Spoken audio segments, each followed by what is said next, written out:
The podcast studio looked cozy, filled with warm lights and polished wood panels. But something in the air felt stiff, like the kind of silence before a storm.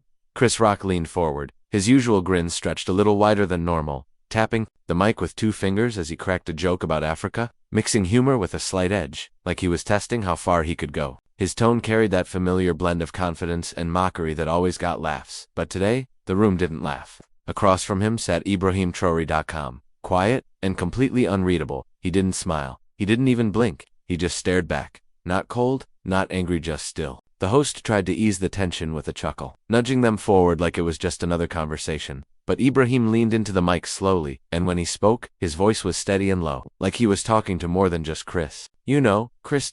Sometimes, laughter hides the fear of truth. The words landed like a drop of water in a silent room, soft, but loud enough to change the entire mood.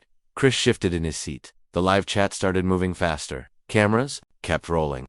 The energy shifted, and for the first time, Chris wasn't sure if he was in control. He looked down, blinked once, then twice, but said nothing. Traoré didn't fill the silence. He just let it sit.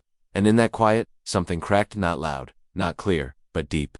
This wasn't going to be one of those funny, forgettable episodes. This was different. Something had just started, and no one in the room, not even Chris, could stop where it was headed next. As the conversation slowly moves forward, the studio lights feel hotter, the space tighter. The camera shifts between Chris's nervous fingers, tapping the table in Ibrahim's quiet stillness. The screen cuts to old clips of Chris's stand-up routines. Him on stage in front of cheering crowds, joking about African countries, mocking names, accents, traditions. People laugh, some nervously, others too loudly. The jokes landed well in the rooms he performed in. Mostly white crowds who clapped not just for the punchline but for the distance it created between them and others. Back in the podcast room, the tone is changing. Ibrahim shares a memory, not with anger, but like someone remembering something burned into his bones. A small village in Burkina Faso, a wooden desk, a broken lamp, a boy reading old history books by candlelight while his grandmother tells him about the day colonizers came with guns and flags and called it a blessing. His mother crying silently when the school funding was denied for the 3rd time that year, knowing her son might never get to finish his education. Ibrahim's voice doesn't rise, but his words hit hard. He tells Chris about the French diplomat who once laughed and asked him if Africans had clocks before the French came. Chris tries to brush it off, forcing a chuckle. Man, that's just ignorance, but it's everywhere. Ibrahim looks at him.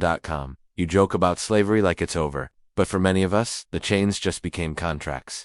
His voice doesn't shake, but Chris does. The narration shows flashbacks, African presidents being ignored at summits, school children forced to recite colonial languages, young girls mocked for having names no one tries to pronounce. The jokes no longer sound clever, they echo now, like something broken. Chris starts rubbing his forehead, breathing heavier. There's a twitch in his smile. Something is unraveling inside him. The laughter he once used as armor now feels like something sharp and wrong. He tries to change the subject, but the weight of the stories, the images, the truth sits too late.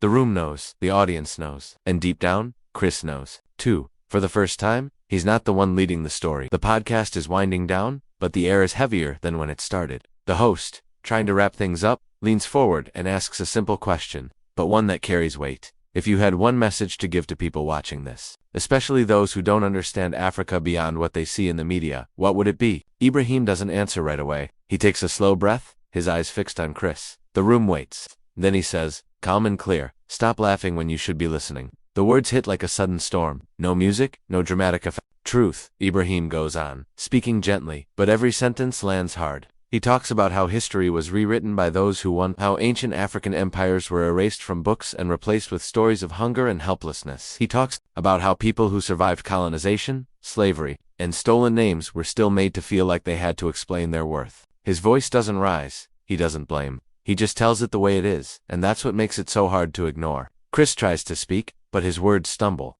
His voice breaks slightly as he says, I didn't know it ran that deep. Ibrahim looks at him and replies, it always has.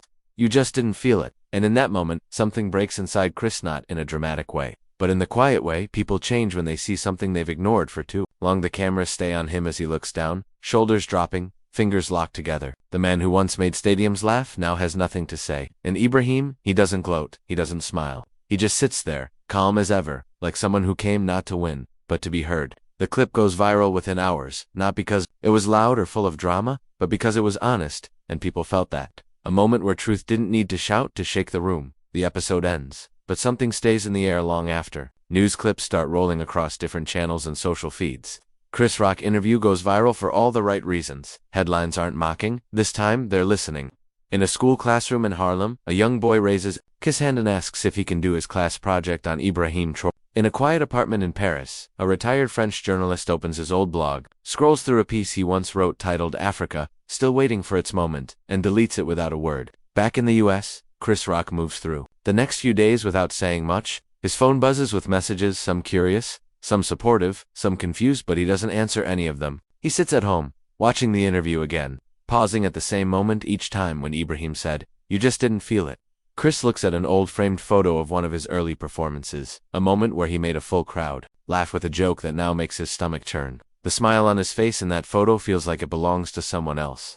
A message lights up his phone screen. "You okay, man?" He reads it, stares at it, and puts the phone face down. Across the ocean in Burkina Faso, Ibrahim sits in a small cafe, drinking tea by himself. There's no security, no cameras, no crowd, just peace. A teenage girl walks by, slows down, and says softly, "Thank you for saying what we all carry." He gives a small nod, no words, just a quiet understanding. He watches her walk away, then looks out the window at nothing in particular. His thoughts are his own. Narration returns in a final whisper, like a thought not meant for anyone but still worth hearing. Change doesn't need applause, it just needs to be said. And just like that, the screen fades to black. No big moment, no music, no loud message, just the weight of truth, still hanging in the room.